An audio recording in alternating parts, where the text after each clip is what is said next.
Hello' বন্ধু বান্ধৱীসকল, আজি আমি এইটো ভিডিঅ'ৰ জৰিয়তে অসমৰ মুখ্যমন্ত্ৰী ডক্টৰ হিমন্ত বিশ্ব শৰ্মাদেৱে অহা 1 অক্টোবৰত নিযুক্তিৰ পৰা আৰম্ভ কৰি ৰেচন কাৰ্ড লৈ কেইবাটাও গুৰুত্বপূৰ্ণ ঘোষণা কৰিছে। এই ঘোষণাকেইটা এইটো ভিডিঅ'ৰ জৰিয়তে জানিব পাৰিম। তো ভিডিঅ'টো আৰম্ভ কৰাৰ আগতে আপোনালৈ অনুৰোধ থাকিল ভিডিঅ'টো প্ৰথমৰ পৰা শেষলৈকে চাব আৰু আমাৰ এইটো চেনেল ছাবস্ক্ৰাইব কৰি পাছত থকা বেল আইকনটো দবাই নোটিফিকেশনটো অন কৰি ৰাখিব। আমি ভিডিঅ'টো আৰম্ভ কৰোঁ।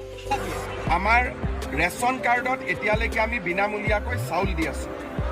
1 অক্টোবৰৰ পৰা আমি ৰেচন কাৰ্ডত দালি দিম, চেনি দিম আৰু নিমখ দিম।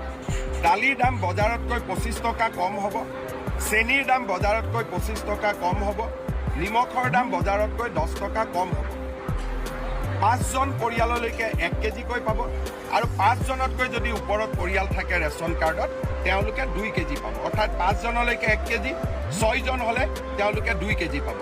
এই ব্যৱস্থাটো আমি 1 অক্টোবৰৰ পৰা আৰম্ভ কৰিম, যাতে দুখীয়া মানুহে ঘৰো পাব পাৰে, অৰুণোদয় পাব পাৰে। আমাৰ ৰেচনত চাউলে অকল নহয়, দালি নিমখো পাব পাৰে। এই গোটেই ব্যৱস্থাবিলাক আমি কৰিছোঁ আৰু দুখীয়া মানুহ উপকৃত হ'ব। ভিডিঅ'টো প্ৰথমৰ পৰা শেষলৈকে চোৱাৰ বাবে ধন্যবাদ। আজিৰ ভিডিঅ'টো ইমানেই। জয়